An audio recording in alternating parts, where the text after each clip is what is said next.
DeAndre Hill, Kieris, Tyree, Jake, and Malik Heron. Can you talk about just their impact on the roster this spring and what we expect in the fall? Yeah, this is a great area to recruit from. As you can tell, we've got some good kids from this area. I'm excited about each one of those guys. I know the programs that each one came from. I know what they stand for. The high school coaches in this area do a tremendous job. I got to go to almost every one of those kids' high school games, whether it was their senior year, sophomore year, junior year. We had a lot of them in camp. But they all come from great families, great programs. I think when you look across the state of Georgia, the middle Georgia area had a lot of state champions last year, or a lot of guys in state championship games. And each one of those kids is going to contribute for us next year. And we'll continue to recruit this area as well. Coach, you guys, a lot of expectations for you this fall. You've come up just a little short the last two seasons. If there was anything you could put your finger on, where is it that you think you guys got to get over that hump to be able to do what you want to do? I think anytime you talk about a hump, you think about the little things that you can do better, the details, whether it's turnover, create turnovers. There's so many statistics that we can improve in that it's hard to pinpoint just one thing. I'm certainly excited about this team. I'm excited about the guys we got coming back. I love their work ethic. I love the spring we had, and I'm just excited to be able to coach them. Was there anything about the spring, once going back and really examining the film, that kind of jumped out and kind of maybe a little better than what you thought? And then conversely, what are some areas that maybe a little need more work?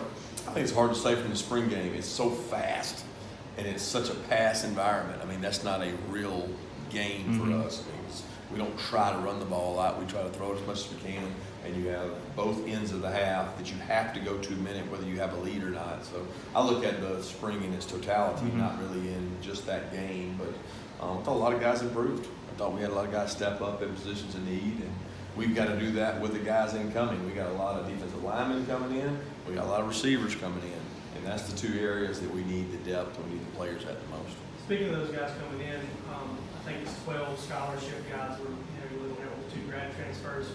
Where does that stand right now? I mean, do you guys expect to get all of them? Is there you still waiting on some stuff there? Well, I can't comment on the grad transfers, as we know. So whether or not they'll come or not is really still up in the air. But as far as the other guys, yeah, we got full expectation that everybody will be there in the summer to practice, to compete. All those guys are finishing up kind of right now. They're in their finals, depending on what state they're in or where they are. And I know they're looking forward to getting into our place and starting work. We talk about the continued development of Jake Fromm, the quarterback. How's that? Yeah, I think Jake's doing a great job. I think he's got kind of some more quarterback guys around him with Coley going in there working with him. He's excited about that. I think for him, it's been a transition through the coordinator position where he's kind of a sponge. He's got more of an opinion now. He understands what we're trying to do offensively. So I think anytime you've got a 3-year starter, he can give you input on the things he likes about the offense, the things he dislikes, the things he thinks can be successful, and that input's helpful. It's always helpful, but ultimately as coaches, we got to decide what we're going to do. Kirby, I guess it's the time of year where the transfer portal might get a little more busy. I know Jaden Hunter decided to put his name in there. Anybody else from the spring, not necessarily transfers, but just off the roster that you can share with us? No, none that I can think of. I mean, Jaden, I was really close with his father and got to play football with him here. He knows his mom. His mom played basketball at Georgia. We're certainly understanding and sympathetic to the fact that he wants to look around.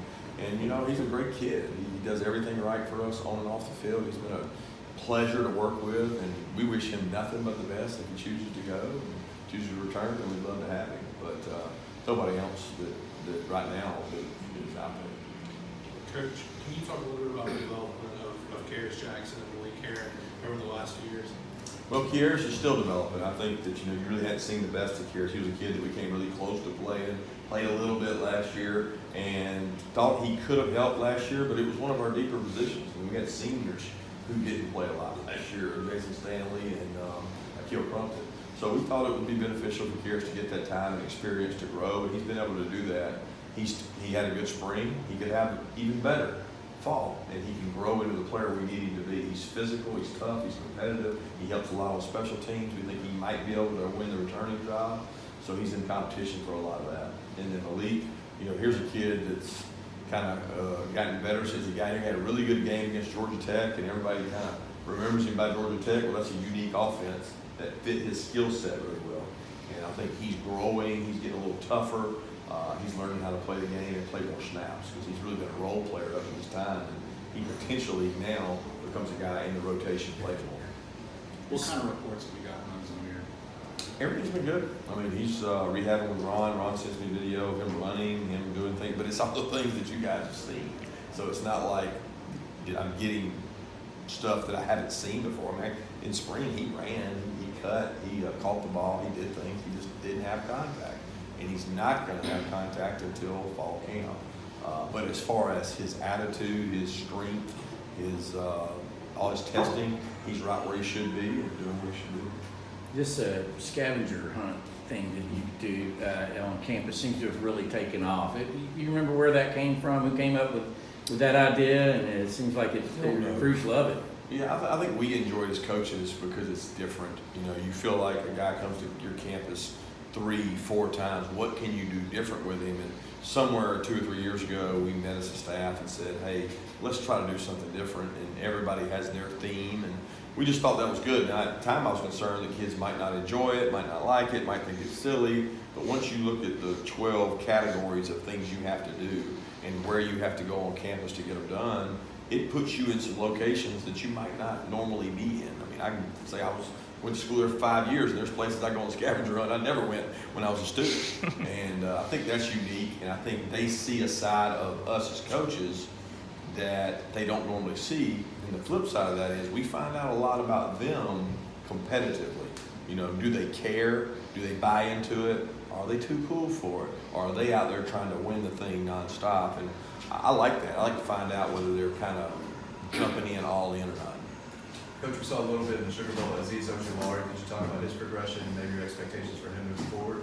Yeah, Aziz is a great kid, hardworking, never complains, tough. I mean, everything you want in a teammate. Does what he's supposed to do on and off the field. And, you know, he kept getting better, and it really just showed in the bowl practices that here this kid is.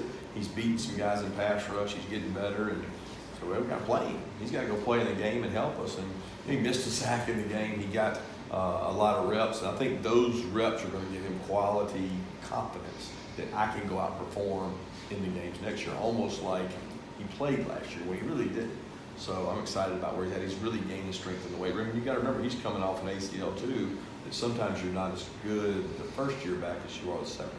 I wanted to clarify on Zamir, you said he wouldn't get contact till fall camp. Does that mean that you guys are anticipating him being clear for contact at the beginning of fall camp? Or? Well, yeah, I mean, he would be past time for that. I mean, he would be cleared for that, and we anticipate it. I mean, obviously, he's still got to go through the protocol, the testing, and go see the doctors and get cleared. But based on an ACL repair, he would be past time for that. So South Carolina's up there showing off their new $50 million football building. Looks nice by all accounts and everything. Can you tell us where you are on the football facility and where that might be for Georgia? We're still in the early stages of it. We're excited about the opportunity we've got. We think we've got a great location for it. We're excited about the fundraising that's going on for it, which Matt Borman and development staff have done a tremendous job of raising money for it. But that's really it right now.